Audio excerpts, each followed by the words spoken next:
Okay, hello, and thank you for tuning into this new Bleach review. So this chapter was kind of interesting as this was just complete ownage. This is my first review again in like 10 weeks for Bleach, so if I'm sloppy, I'm really sorry. But let's go on with the reviews once again. It's been a long while. I feel like doing it once again. So, this chapter is basically Nimaya just owning all the fucking elite Sternritter. Let's not get into very big detail with that. It's just complete ownage. That's everything there is to it. Miracle charges into Nimaya.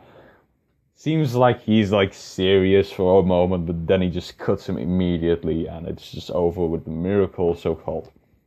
So the X-axis, I'm just gonna call this Sternritter by their names like this, just by their letters. I don't feel like naming them all the time, so let's just call them Sternritter X.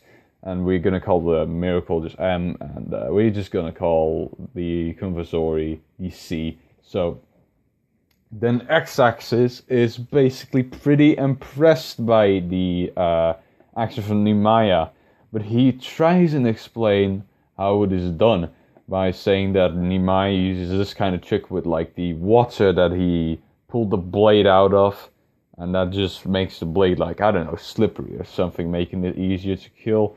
Making it almost impossible for the Miracle, though, to be like wounded by it, because it just isn't strong enough. Something along those lines in any case, which is actually one of the most stupid fucking explanations of a power ever, and that just shows that it is not true.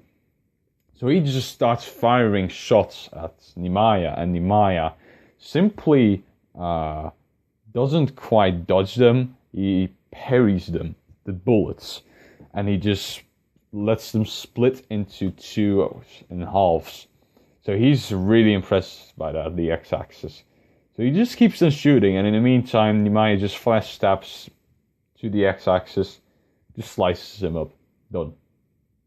Goes to the next Sternritter, Sternritter C, sees all of that, makes one sound like or something pretty fucking spastic. Nimaya just instantly just, I don't know what happened, but I think he just threw his blade at her, or him, I think it's her, just threw his blade at her, and then just, yeah. It went through her fucking head. She's dead, okay? That's it. So while all of this is happening, Askin is looking at just the entire situation. He just sees all of these insane Sternritter elites just dying by Nimaya, having no struggles with him at all. He's just in Shikai form, not using a Bankai yet, being really, really overpowered. So, Askin is kind of worried about this situation in particular. And Nimaya just cuts him up as well. Like, he isn't even in the elite. Just goes to explain why even he gets like instantly cut up. There's just no way for him to beat Askin. No, I mean, Askin just can't really beat Nimaya. So Asking then goes on to explain that his power, the death dealing, or at least he isn't quite like literally explaining it, but you can figure out what it is by having a brain. And he just simply says that he can't really quite die. That he is immortal in this way, or at least he always is close to dead, but never dead.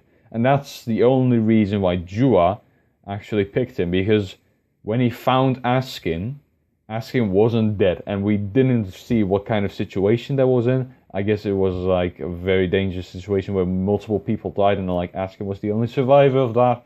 But Askin just says that he can't really quite die, and the X-axis also rises, and he opens his other eye where the extreme Sternritter X was on, and I don't know what kind of power it is, but he starts to glow and shit.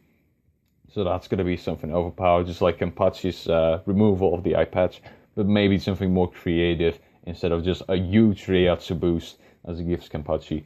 And yeah, so far as we can see, the only ones that are getting up right now are the X-axis and Askin, or at least Askin wasn't even quite dead, but now the X-axis is going to show his other eye and show the powers he has with that eye.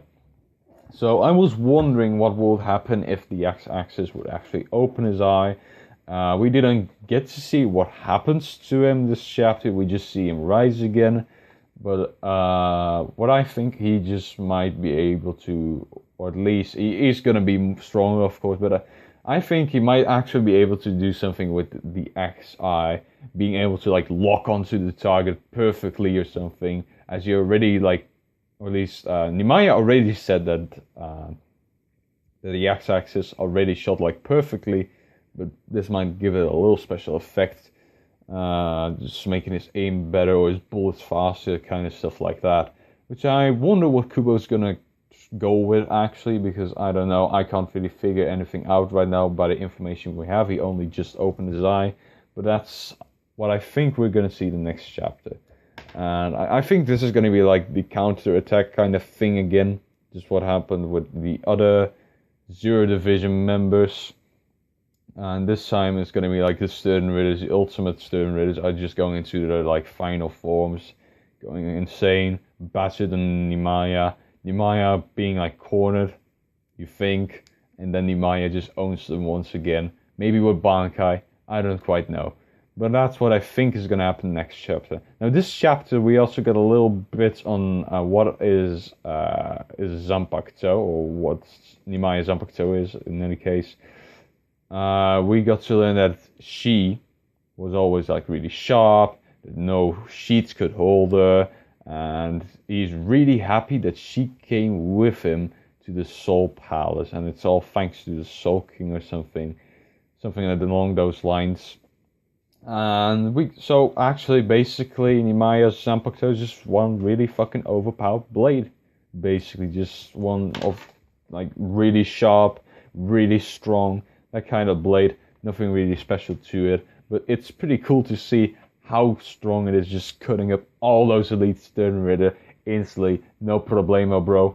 And that, by the way, that was also one thing that happened this chapter, or at least I read the Manga Panda versions of the chapters, and it was just all like bruh and bro, and every fucking time he spoke it was like, bruh, I'm so good, bruh, we don't hug as brothers, that kind of shit with the Miracle. It was pretty funny to see, I must admit.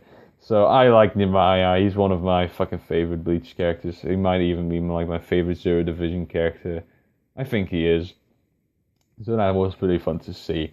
And that's about the chapter. So next chapter, most likely the X-axis, his powers with his other eye, asking with his like death dealing shit. Just trying to corner Nimaya as much as possible, and then just losing once again, and then just leaving it to Jua and Uryu and Oswald, just making them go through all this. I think that Jua is going to oppose them afterwards, and then they'll try and get to the Soul King. Then Ichigo is going to pop up.